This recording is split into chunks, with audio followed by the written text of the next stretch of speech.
Hi guys, welcome back to Flora Fun and Food. My name is Lauren and today is going to be the first of many videos I'm going to make using things from my garden to turn them into other things. So today's video is about Goldenrod Salve. Now I had goldenrod out in the garden and so we're gonna make kind of an all-purpose home remedy for some aches and pains. I'll show you how I make the salve, the infused oil, and this cute little label that I made using my Cricut. Let's go.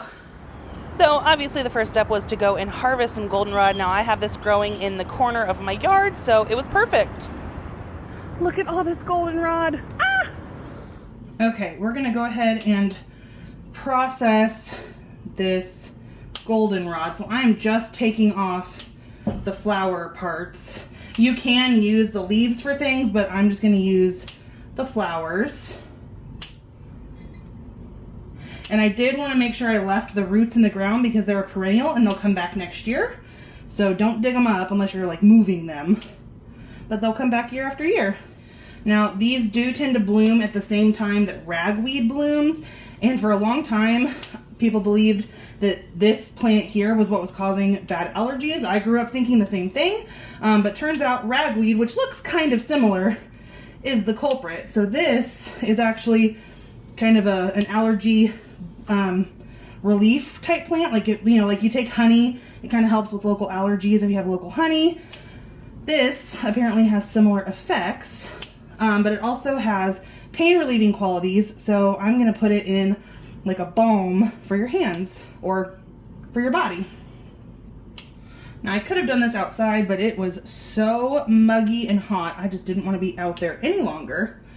So we're going to do it in the air conditioning. All right, we're gonna go put these in the dehydrator. All right, let's get these in the dehydrator on a silicone mat because these are really small flowers and we don't want them to fall through the grate. So we'll spread these out. Okay, we've got a lot more to do, but we'll get these in and started. Oh, kind of have to press them down. There we go. All right, we're gonna just let these dry at a very low temperature, so 100 degrees overnight. All right, it is the next day and we're gonna check on our goldenrod. Ooh, almost knocked those down. So, oh, that's my calendula. Gotta remember where I put it all. There we go. Oh yeah, it definitely has dried out. So we'll go ahead and take these out and get them over to the stove. Okay, to make this oil, we need to get a pot of water simmering on the stove. And then we need to get our goldenrod into a mason jar. Now these are really fragile now because they're so dry. So we're going to carefully stuff them in there and then cover them with a carrier oil. That could be olive oil, which is what I'm using. You can use coconut oil, sunflower oil, grapeseed oil, any of those types of things.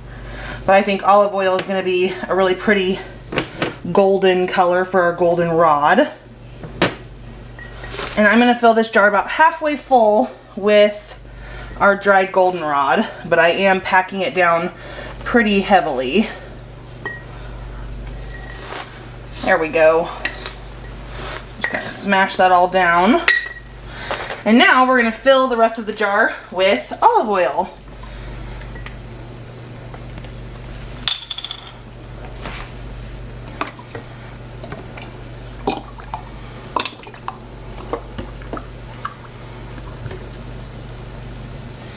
We'll let it seep down into those air pockets. Give it a second.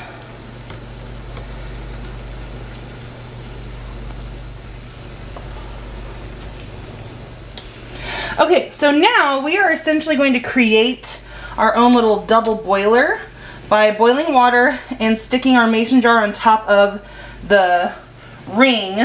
I just don't want the glass to touch the bottom of the pan so that it doesn't accidentally get too hot and shatter.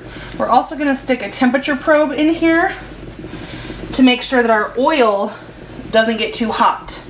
So I'm going to turn my burner down to about a medium heat. So we want our oil to kind of simmer around 120 to 140 degrees Fahrenheit. But I'm going to let it just kind of get up to temperature right now and we'll just watch the thermometer. So now I'm putting the rest of this in another jar, and I'm going to try the slow infusion way. What we're doing here is the quick infusion way, just so that it's ready to do what we want to do with it. But you can just leave this to sit and steep for a few weeks, and it will essentially do the same thing. It just takes a little bit longer. So again, filling our jar about half full with completely dry goldenrod, and then our jug of olive oil. Let the air bubbles get out from the bottom.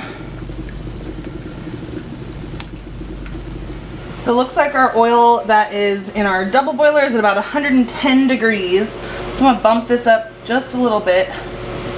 So we want it to be around 120, 140. And then our slow infusion, we're just gonna stick the lid on, and then we'll just let this sit kind of by the sunny window just to kind of solar infuse. All right, now I am gonna go in and stir this without making a giant mess. Just to make sure all of the flowers can get in that oil. I'm actually gonna top this up now that it has kind of gotten in all those air pockets. I wanna get it to the very top rim there. There we go. Same with our cold. We'll just kind of top it up as we see. So we're gonna let this go for a few hours, and we're just gonna gently stir it every now and then, maybe every half hour or so, just to make sure nothing's sticking to the bottom and everything is getting infused. And then this is the one we're just gonna let sit on the windowsill, and I've stirred it a few times, and I'm gonna just keep topping it up as the air bubbles get out. But we'll just strain this when we're done so it won't have all the little flower bits in it, but for now it's okay if you have kind of a pasty looking liquid. But I packed this in pretty tight, so I want to make sure the bottom gets oil on it. But yeah, there we go. While that simmered away, I decided to grab some of my Arches watercolor paper and make my own painting of the flower for the sticker on the lid. So I just kind of took a pencil and lightly drew a quick little curved stem with some branches coming off of it for leaves and the flowers, and then I like to go in and erase my pencil line so it doesn't show through. Then I wet down my palette of paint and started with just a mixture of some dark greens just to kind of get some stems for the leaves and the flower clusters to hang on to. I am very bad about being patient when I'm watercoloring, so I made sure that I took my time and let the green dry, before going in with the yellow, because I didn't want it to look muddied.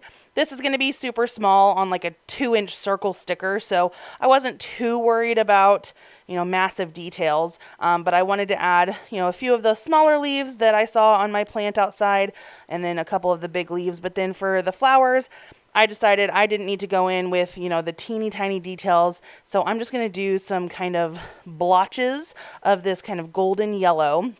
And I am going to leave white space in between. I like just to kind of wing it, I guess you could say. So I'm going in with this golden yellow. And then it got a little heavy on the right side. So I decided to make one more branch kind of going up just to kind of balance it out a little bit. Added some more little leaves and blended out my green. And then, like I said, I had to wait for the green to dry before I could do those yellows. So if you don't want a muddy color, be patient. So then I finally went in with the golden yellow again and added the final cluster, but it was a little too one-dimensional. Even though it's going to be small, I did want it to look good. So I added a few more clusters of the dark golden yellow, fixed my stem there. It was a little wonky. And then I decided to go in with a very bright yellow just to kind of add some different depth and texture to it. And so I just kind of added that right on top of the gold, and it just kind of made a nice little contrast. And I think it turned out super cute. I'm really excited that this whole project is kind of handmade. I wanted to do everything from harvesting to creating to label making, all of it I wanted to do myself just to make it a little bit more special for anybody that I give it to. So here's the final product. I think it turned out really cute. It's just kind of like an abstract-y flower, but it was good enough. So then I went into my Cricut design program, added a circle, went to remove.bg, it's my favorite website, and I pulled in my painting picture to take out the background because the watercolor paper wouldn't look good on the label. It takes about 5 seconds. You don't have to mess with Photoshop and all of that. That takes a lot longer. So I've started using remove.bg. Upload it to Cricut and it will automatically save as like an SVG or a PNG, and it has no background, which is great. So then you're going to save it as a flat graphic because you want to print, then cut. If you just did a cut, it will just cut around those outlines. But I want the color because I'm going to be printing it. Give it a label, hit, insert it, and then resize it to fit onto the circle. I zoomed in so I could see a little bit better. Here I changed my circle to white because it's just going to be a white sticker. And then I'm resizing and kind of rotating my goldenrod flower however I want it. I finally decided to kind of keep it on the side so I can put some text around it and above it. So then I went in with the text tool and typed in goldenrod, and then I went to my system fonts, which are the ones that you have saved on your computer. You can buy fonts from Cricut, but I download a lot from dafont.com for free because I'm not going to be selling these and I don't need to worry about the license. So I went in, found the font that I liked for goldenrod, which was this one. It was really cute. I think it turned out really pretty. And then I had to go ahead and just resize it and move it to where I wanted it to be. This is kind of where I take a little time just to make sure it's aesthetically pleasing. I get a little picky about things sometimes, and then other times I'm just like, oh, it'll work. So whatever your preference. And then I added kind of a more blocky text for the uses so that whoever uses it knows what it's for. And then I decided I wanted to put the word salve down below in the same font as goldenrod, and just kind of adjusted that, lined it up like I wanted. After that, I needed to highlight all of this and change it to a flattened object. That will help your printer know just to print it as one whole thing. If you don't flatten it, you're going to have weird layers and it's going to look crazy. I could fit 12 on a page. I didn't know how many I was making at the time, so I just filled the whole sticker page with these labels. And once they were on there and they looked good, you hit continue. And then it'll print with these brackets, which I will explain what those are for here in just a little bit, but get this printed out and set it to the side. Okay, it has been a few hours and we've tried to keep it as close in the range of 120 to 140 as we can. So, we'll give it a final stir here and we'll get it out. The top is not hot, but the bottom is, so just be careful. I found another tray in the dehydrator and then I ran out of oil, so I'm gonna have to order some more oil. But those are going to steep just slowly, but we wanted to kind of get this process going so I could make some salve today. Okay, so the first thing I'm going to do is just strain it into a fine mesh sieve just to get the big chunks out. And then we'll use cheesecloth or probably a coffee filter since this is so fine to get it nice and clarified.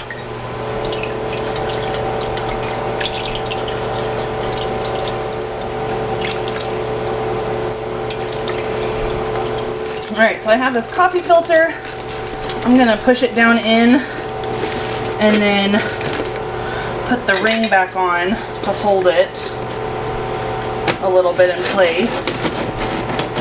And then we're going to just slowly pour in our oil and let it filter. Okay, it is time to make our salve, finally. I have a pot of water getting ready to boil on the stove. I put a ring like this in the bottom to keep my glass container from touching the bottom. You could just use a mason jar. I'm going to use this heat-proof measuring glass because it'll just have a nice little pour spout to go into our cute little tins here. So now it's finally time to make our salve. So it's going to be half a cup of our goldenrod infused oil, and then 1.5 tablespoons of beeswax. Now I bought white beeswax. You can buy yellow beeswax. I'll link what I got below, but this one is in little pellets. There's a name for it, I can't remember. All right, so we're just gonna stir this until our beeswax heats up and melts and combines into our oil, and that is gonna be our salve. We're almost there. The pellets are getting smaller. This is super easy. It just takes a little bit of time. All right, I'm gonna go ahead and turn my burner off because our pellets are pretty much melted. And we'll just let the residual heat finish the rest up. You do want to make sure everything is completely melted, so I see a few tiny chunks still in here. There we go. Okay, it all looks combined and melted. So now it's time to put it in our tin, and I will link where I got everything down below. So we're just gonna set it like this. Our handle is not hot, so we're good there. And just be very careful because this is hot.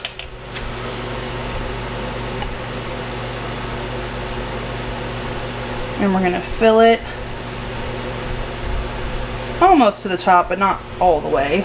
Then we'll keep filling these, but we're gonna need to set them out to cool, and then they will harden, and then we can put our lid on.